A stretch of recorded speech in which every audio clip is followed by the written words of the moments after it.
देखिए, north east Delhi में जो राइट्स होने के बाद जब स्थिति सामान्य हो रही थी उस समय हम लोगों ने विभिन्न समुदाय के जो लीडर्स हैं उनसे बातचीत किया और कम्युनिटी आउटरीच के बहुत सारे प्रोग्राम्स किए, जिससे लोगों को विश्वास हुआ और धीरे धीरे नॉर्मलसी बढ़ती गई।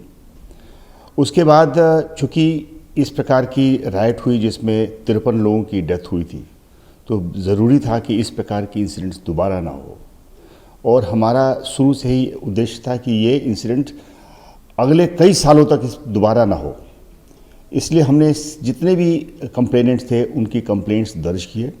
इस तरह के 755 केसेस दर्ज हुई और आज तक अगर आप देखें तो 1800 से ज़्यादा लोग अरेस्ट हुए, और जो क्रिमिनल कॉन्स्पिरेसी थी उसमें तह तक जा कर के जो लोग भी उस कॉन्स्पायर किए थे उनके खिलाफ लीगल एक्शन हुआ है। और अभी बहुत सारे केसेस, करीब 350 से ज़्यादा केसेस चार्जशीट हो गई हैं, 400 से ज़्यादा केसेस सॉल्व हो गया है और अभी कोर्ट में विचाराधीन है। उसके बाद आज हम स्थिति जब देखते हैं तो पिछले 1 सालों में कोई राइट नहीं हुई। वहाँ पे जो क्राइम जो दर्ज है उसमें बहुत गिरावट आई है। अगर जो पीसीआर कॉल्स को अगर मापदंड के रूप में लें तो करीब आधी क्राइम हुई है। तो हम ये मानेंगे कि जो कदम उठाए गए उससे ज़रूर ही फ़ायदा हुआ है। सर, जनरली ये देखा जाता है कि जनता की शिकायत होती है, उसे निवारण करने के लिए किस तरह की नई टेक्नोलॉजी, नई प्रणाली आप लेके आ रहे हैं ताकि वो एक जो गैप है वो ख़त्म हो जाए? मैं आपको बताना चाहूँगा कि इस वर्ष शुरू से ही, पिछले वर्ष 2020 में मार्च के महीने से ही कोरोना का दौर शुरू हो गया। उस समय संपर्क, चूँकि फिज़िकल संपर्क कम हो रहा था, तो हमने एक स्कीम स्टार्ट किया जिसमें कंप्लेनेंट्स वीडियो कॉन्फ्रेंस के थ्रू सीनियर ऑफिसर्स इंक्लूडिंग मुझसे वे बात कर सकें, और मैं उनको टाइम देता था और उनसे बातें करता था। दूसरा, हमने एक अभी स्कीम जो बनाया है, इंटीग्रेटेड कंप्लेंट मैनेजमेंट सिस्टम, जिसमें कोई भी व्यक्ति अपना कंप्लेंट ऑनलाइन दर्ज कर सकता है।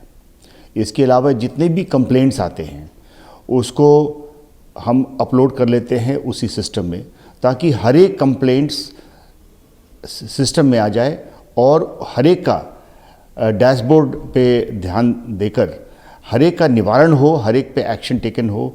इस प्रकार की हमने बनाई है स्कीम। इससे अवश्य ही आने वाले दिनों में बहुत इम्प्रूवमेंट होगा। क्राइम डेटा अपडेशन में किस तरह का सुधार आपने किया है, और जो नया प्रक्रिया है उसमें भी किस तरह से आपने डिजिटली नया सिस्टम अडॉप्ट करने की कोशिश की है? देखिए, क्राइम डेटा की जो आप बात कर रहे हैं, एक तो ये तकनीकीकरण से जितने भी पुलिस एक्शंस होती हैं वो हमारा CCTNS में दर्ज होता है। फ़र्क करे, जैसे एक कोई व्यक्ति अरेस्ट होता है तो सारी पर्टिकुलर्स वो CCTNS में दर्ज होता है। इस तरह से ये क्राइम रिकॉर्ड्स ऑटोमेटिकली अपडेट हो जाता है। तो इस प्रकार से हमारी क्राइम, अगर क्रिमिनल रजिस्टर कहिए, क्राइम रजिस्टर करिए, PCR कॉल्स कहिए, या कोई और भी रजिस्टर्स हैं, अपने आप वो तैयार हो जाती है। कोर्ट प्रोसीडिंग को किस तरह से, क्योंकि लॉकडाउन के बीच में कोर्ट बंद गए थे, तो उसको किस तरह से आपने सिस्टम को कंटिन्यू रखा? इसमें एक गवर्नमेंट ऑफ इंडिया की एक स्कीम है, इंटरऑपरेबल क्रिमिनल जस्टिस सिस्टम, जो कि सारी जो different pillars of criminal justice system है, जैसे पुलिस के पास हमारा अपना CCTNS है, उसमें सारा अपना रिकॉर्ड जो है डिजिटल फॉर्म में है। उसी प्रकार से कोर्टों का कोर्ट मैनेजमेंट सिस्टम है, प्रिजन्स का प्रिजन्स है, और इसी प्रकार से फॉरेंसिक साइंस लेबोरेटरी का भी अपना है। तो ये ICJS सभी को एक ब्रिज के रूप में सभी को लिंक करता है। हमारे जितने भी केसेस चार्जशीट हो रही हैं या फाइनल रिपोर्ट तैयार हो रहा है, हम ICJS के माध्यम से कोर्ट मैनेजमेंट सिस्टम को भेज रहे हैं। एक तो ये है। दूसरा, हमने अपने पूरा सभी थानों में और डिस्ट्रिक्ट के हेडक्वार्टर्स में भी हमने इस प्रकार से फैसिलिटी की है कि कोरोना पीरियड में भी हम डिजिटली कोर्ट में अटेंड कर सकते थे, ऑनलाइन कोर्ट अटेंड कर सकते थे। इस प्रकार की सुविधा बनाई है और दिन प्रतिदिन ये इसमें सुधार भी हो रहा है। जनरली सर, बीट जो कांस्टेबल होता है वो जनता से जुड़ने का सबसे पहला माध्यम होता है, लेकिन कहीं कहीं देखा जाता है कि बीट कांस्टेबल वो फील्ड वापस थाने में नहीं देता है और या अपने विभाग से काम नहीं कर पाता है, तो उस चीज़ को चुस्त दुरुस्त करने के लिए किस तरह का सिस्टम आप अडॉप्ट कर रहे हैं? देखिए, थानों में बहुत सारे डेटाबेसेस हैं, क्राइम के डेटाबेस है, क्रिमिनल का डेटाबेस है, जितनी जो गाड़ियाँ चोरी हुई होती हैं उनकी डेटाबेसेस है, उसी प्रकार से मोबाइल फ़ोन्स हैं, फिंगरप्रिंट है और फोटोग्राफ्स हैं, ये सारी चीज़ें हैं, ये थानों में होती हैं। और जो फील्ड लेवल ऑफिसर्स होते हैं उनको इतना मौका नहीं मिलता है कि वो थाने में आकर के हर एक चीज़ के बारे में पूछें। हमने एक ई बीट बुक तैयार किया है जो कि सारी डेटाबेस इलेक्ट्रॉनिक डिवाइस के थ्रू उनके पास उपलब्ध हो जाता है और फील्ड में रहते हुए जो भी इंफॉर्मेशन वो चाहते हैं देखना, वो इंफॉर्मेशन देख सकते हैं, वो सर्च कर सकते हैं और जो भी रिपोर्टिंग है वो भी इसी प्रकार से ई बीट बुक से वो रिपोर्ट भी कर सकते हैं। तो इसमें बहुत ही मूलभूत परिवर्तन आया हुआ है और इसको आगे इस्तेमाल करने से मुझे पूरा विश्वास है कि जो हमारे फील्ड लेवल ऑफिसर्स, जो बीट ऑफिसर्स हैं, उनको बहुत फ़ायदा होगा। तो महिलाओं की सुरक्षा के लिए आप किस तरह के कदम उठा रहे हैं? जनरली ये फील नहीं करती हैं और साथ ही जो छोटे बच्चे हैं उनके साथ भी प्रॉब्लम होती है, किडनैपिंग भी होती है या उनको कोई उठा के ले जाता है या गायब हो जाते हैं। तो इन सब के साथ किस तरह का दिल्ली पुलिस कार्य कर रही है कि महिलाओं में एक विश्वास जगे और बच्चों को एक सुरक्षा मिले? मैं आपसे बिल्कुल सहमत हूँ कि महिलाओं और बच्चों के लिए बहुत काम हुआ है और बहुत काम करना बाकी है। महिलाओं की सुरक्षा के लिए सबसे प्रथम जहाँ जहाँ महिलाएं जाती हैं उनको सुरक्षित फील करें, जैसे स्कूल कॉलेजेस में, मार्केट प्लेसेस में और अन्य जगहों पे जहाँ पे वो जाती हैं तो वहाँ पे पुलिस की प्रेजेंस हो और बेहतर है कि महिला पुलिस की प्रेजेंस हो। ऑल वुमेन PCR वैन्स भी वहाँ पे होती हैं। तो इस प्रकार से एक सुरक्षा का वातावरण क्रिएट किया जाता है। दूसरा, जो केसेस दर्ज होती हैं जहाँ तक संभव हो वुमेन पुलिस ऑफिसर्स को इन्वेस्टिगेट करें और हमने अपने सभी इन्वेस्टिगेटिंग ऑफिसर्स को हिदायत दी है और ये हिदायत MHA से भी आया हुआ है कि 60 दिनों के अंदर रेप, मॉलेस्टेशंस और अन्य जो क्राइम होती हैं वो 60 दिन के अंदर ही वो केस चार्जशीट हो जाए और कोर्ट को भेज दी जाए। तो इस प्रकार से काफ़ी इम्प्रूवमेंट्स आई हैं। और अगर और बात करें तो कि साइंस एंड टेक्नोलॉजी का इस्तेमाल करके जो CCTV cameras, safe city project government of India का फ्लैगशिप प्रोजेक्ट है, उस पर बड़े ज़ोर शोर से काम हो रहा है। और उसके अलावा भी कई सारे CCTVs लग रहे हैं। 4400 कैमरास ऑलरेडी दिल्ली के क्षेत्र में है और 6630 कैमरा और लगने जा रहे हैं। उसी प्रकार से 2727 कैमरा लग रहे हैं।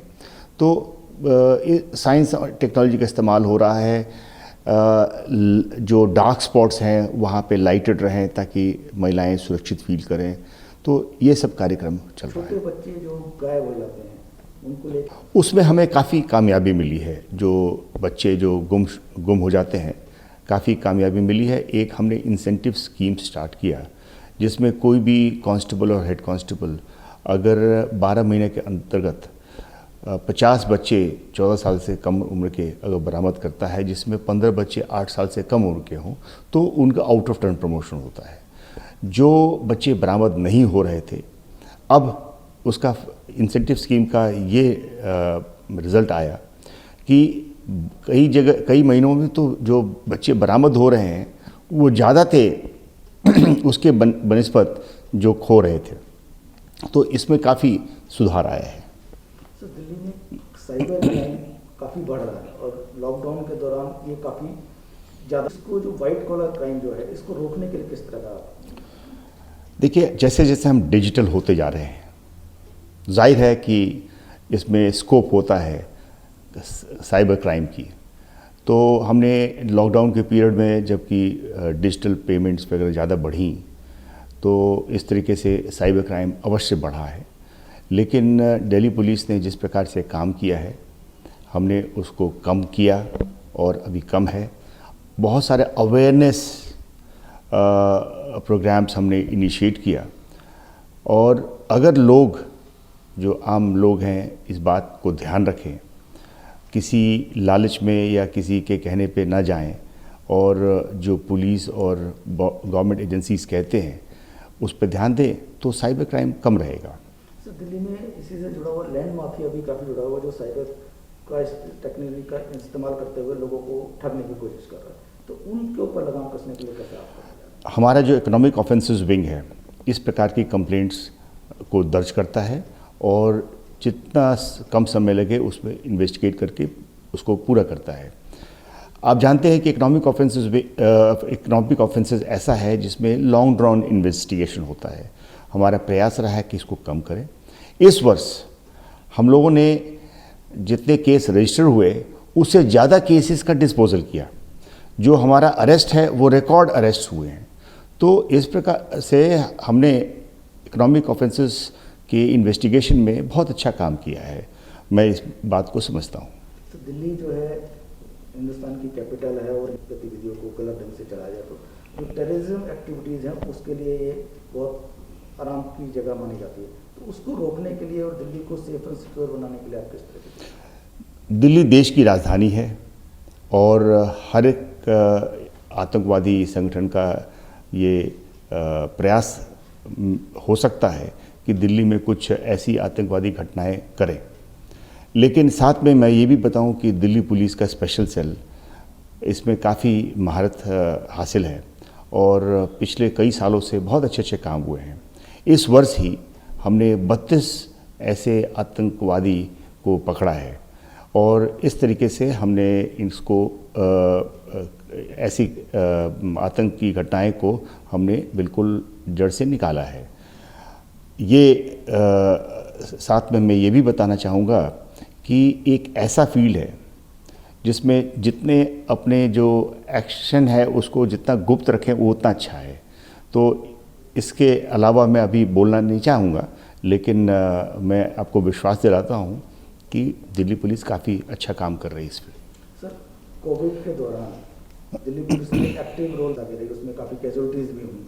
तो फोर्स का मोरल बूस्ट करने के लिए और जिन्होंने अपनी जानें गंवाई उनकी वेलफेयर के लिए दिल्ली पुलिस क्या कर रही है? इस फील्ड में भी दिल्ली पुलिस ने अच्छा काम किया।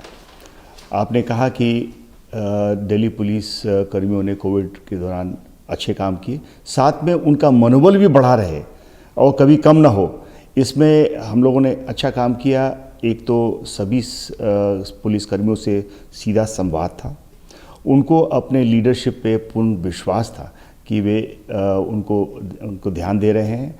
उनके इम्यूनिटी बिल्डिंग के लिए हमने कई सारे स्कीम्स चालू किए।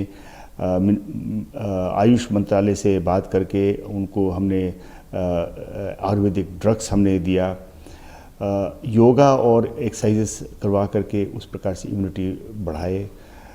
अगर कोई बीमार हो जाता है किस प्रकार से उसकी चेकिंग हो, उसको हॉस्पिटलाइजेशन कैसे हो, क्वारंटाइन कैसे हो, इन सब के बारे में हमारा एसओपी था जिसको बहुत अच्छी तरह से उसको पालन किया गया।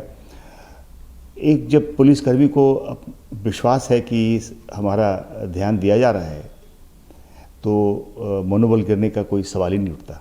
जिन लोगों की जान चली गई इस दौरान, तो उनकी फैमिलीज के लिए दिल्ली पुलिस ने क्या किया? देखिए, उसमें जो कुछ भी हम कर सकते हैं, जो भी उनको बेनिफिट्स मिलना चाहिए वो दिया गया, और उनके जो वार्ड्स हैं, जो बच्चे हैं जिनको हम कंपैशनेट अपॉइंटमेंट दे सकते हैं, उनको कंपैशनेट अपॉइंटमेंट्स भी दी गई। इस वर्ष हमने एक रिकॉर्ड नंबर 190 ऐसे वार्ड्स को, उनमें कुछ हो सकता है कि उनकी वाइफ्स होंगी या बच्चे होंगे उनको हमने कंपैशनेट अपॉइंटमेंट भी दिया, ताकि वो जो कमी घर पे में हुई, जो एक ब्रेड विनर की कमी हुई, वो जहाँ तक हो सके भरपाई हो जाए।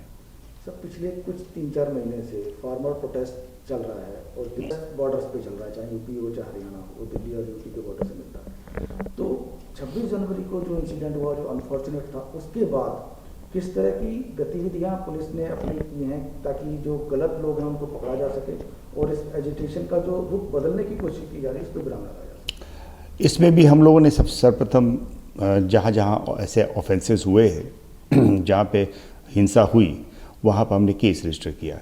इस प्रकार से हमने कुल मिलाकर के 48 केस हमने रजिस्टर किया है और उसमें करीब 160 से ज़्यादा ऐसे आरोपियों को पकड़ा गया है। और इसमें जितनी प्रभावी कदम हो सकता है वो हमने किया है। हमने अपने इरादा साफ कर दिया है कि जो कोई भी कानून के साथ खिलवाड़ करेगा उसको कोई राहत नहीं मिलेगी। सर, ये टूल किट का मामला आ रहा है, उससे जुड़ी हुई इंफॉर्मेशन पर किस तरह के कदम उठाए? देखिए, टूल किट पर से कोई ऐसी चीज़ नहीं है, लेकिन टूल किट का इस्तेमाल अगर आप मिस इन्फॉर्मेशन के लिए करें, जिससे ऐसे माहौल पैदा हो जहाँ पे आगजनी हो, वायलेंस हो, वो मान्य नहीं है। और इसमें यही मंशा था। इसमें दिल्ली पुलिस इन्वेस्टिगेशन कर रही है। इसमें कुछ बाधाएं भी आई हैं इन्वेस्टिगेशन करने में। मैं ये मानता हूँ कि ये बाधाओं को हम पूरा ओवरकम करके हम आगे इन्वेस्टिगेशन करेंगे और जिस मुकाम पे पहुंचना है उस मुकाम पे जरूर पहुंचेंगे। इसको सर सोशल मीडिया से की जा रही है, बीच में भी अरेस्ट भी हुआ था दिशा रवि का, उसको भी कुछ लेके, तो उस चैप्टर के ऊपर आप क्या कहना चाहेंगे सर? आप इस प्रश्न को थोड़ा और एलेबोरेट करेंगे? सर, दिशा रवि को जमानत मिल गई है, उसको सोशल मीडिया के मिसयूज़ के ऊपर ही अरेस्ट किया गया था, लेकिन सोशल मीडिया को जिस तरह से मिसयूज़ किया जा रहा है उसको रोकने के लिए और इस तरह की घटनाएं ना हो उसके लिए क्या है? देखिए, हमारा सोशल मीडिया का और आगे इस्तेमाल न हो, दो चीज़ें हम कर सकते हैं। सोशल मीडिया पे कड़ी नज़र रखें और ऐसी कोई भी उसमें पोस्ट की जा रही हैं, कोई भी ऐसी चीज़ लिखी जा रही हैं जिससे समाज में अराजकता फैलता है, समाज को हानि होती है, क्षति होती है, तो उस पर जो उचित कार्रवाई है हमें करना ही है। और साथ में हम जितनी भी हम अवेयरनेस लोगों के बीच में लाएं वो अच्छा रहेगा। सर, दिल्ली में ट्रैफिक की सिचुएशन कोविड के दौरान रहा कि चालान कुछ ज़्यादा हुए, अभी भी लोगों की शिकायत होती है कि चालान ज़्यादा हो जाते हैं, फैसिलिटी रोड के ऊपर कम होती है, तो उसको चुस्त दुरुस्त करने के लिए क्या करना? देखिए, दो सवाल इसमें हैं, एक तो ट्रैफिक सिचुएशन के बारे में और दूसरा ये चालान के बारे में। जहाँ तक ट्रैफिक सिचुएशन की बात है, गाड़ियों की नंबर बढ़ती जा रही है। बहुत सारी गाड़ियाँ आसपास के जो राज्य हैं वहाँ से भी आती हैं, तो जब गाड़ियाँ बढ़ती हैं अवश्य ही यातायात में दिक्कतें आएंगी। इसमें जितना भी हो सकता है वो किया जा रहा है। मैं ये मानता हूँ कि जो पब्लिक ट्रांसपोर्ट है उसको बढ़ावा मिलना चाहिए, वो बहुत कम है। मेट्रो के आने से ज़रूर बहुत राहत मिली है, लेकिन जो पब्लिक ट्रांसपोर्ट है और लास्ट माइल कनेक्टिविटी है, एक बस यात्री इस्तेमाल करने के बाद उसके बाद और आगे कहीं उसको जाना है, तो वो उस पर भी ध्यान देना चाहिए। और भी ऐसे बहुत सारे कदम हैं जिसका इस्तेमाल किया जाना चाहिए। दूसरी बात रही है चालान के बारे में। ये जो कैमरे हैं किसी की बात नहीं सुनते, वो साइंस एंड टेक्नोलॉजी का इस्तेमाल करके जिनका भी स्पीड ज़्यादा होता है या जिन्होंने रेड लाइट वायलेशन किया है उनको प्रोसिक्यूट करते हैं। तो इस पर तो किसी को कोई आपत्ति नहीं होनी चाहिए, बिकॉज इसमें तो साइंटिफिक प्रूफ भी है हमारे पास। सर, सेफ सिटी बनाया जा सकता है। सेफ सिटी प्रोग्राम जो है वो गवर्नमेंट ऑफ इंडिया का प्रोजेक्ट है और इसमें अभी पहले चरण में 10,000 कैमरे दिल्ली में लगाए जाएंगे। इन कैमरों की लोकेशंस तय हो गई है। ये सीडैक को इसका जिम्मेवारी दी गई है इसको लगवाने का। सीडैक ने आगे चल कर के उन्होंने टेंडर भी कर लिया है और हमें जैसा बताया गया है कि मार्च के महीने तक टेंडर्स की में फैसला ले ली जाएगी और उसके बाद उसको लगाने का क्रिया शुरू हो जाएगा और वो 8 से 10 महीने लगेंगे और दिल्ली के विभिन्न क्षेत्रों में जहाँ पे लगना है वहाँ पे लग जाएगा। दिल्ली में सर सीनियर सिटीजन की वेलफेयर के लिए दिल्ली पुलिस क्या कुल करीब 39,000 सीनियर सिटीजन्स रजिस्टर्ड हैं। अभी हाल में ही हमने जो जनसंपर्क अभियान शुरुआत की थी और वाहन भेजा था, उसमें मुझे बताया गया कि 600 और सीनियर सिटीजन्स रजिस्टर हो गए हैं। इन सीनियर सिटीजन से जो हमारे जो बीट ऑफिसर्स हैं वो बराबर संपर्क में रहते हैं, वो जाते हैं, उनसे मिलते हैं। हमारा जो सीनियर सिटीजन सेल है वो टेलीफोन द्वारा उनसे बातें करते हैं और कोई भी जो तकलीफ़ है उनको उसका निवारण भी करते हैं। और आपने देखा होगा कि कोविड पीरियड में उनका खास ध्यान रखा गया था, जबकि वो घर से बाहर नहीं निकल सकते थे, दवाएं नहीं मंगवा सकते थे, कहीं तो खाने का भी उनमें दिक्कतें थी, तो उसको भी पूरा किया गया था। हम मानते हैं कि ये सीनियर सिटीजन जो हैं जिन्होंने अपने लाइफ टाइम में बहुत सारे काम किया है हमारे समाज के लिए, उनका देखभाल करना चाहिए। दिल्ली पुलिस और जनता के बीच में कभी कभी एक गैप आ जाता है, उस गैप को कम करने के लिए और जनता किस तरह से दिल्ली पुलिस को अप्रोच कर सके ताकि उनकी समस्या। देखिए, सर्वप्रथम जो है हर एक जनता के जो जिनको कुछ शिकायत है उनका पूरा निवारण हो जाए, उनको सुना जाए और जहाँ तक हो सके उनका अगर हम जो प्रॉब्लम्स हैं, दिक्कतें हैं, उसको पूरा कर देंगे, उसको हम हल निकाल देंगे तो एक तो संबंध अच्छे होंगे।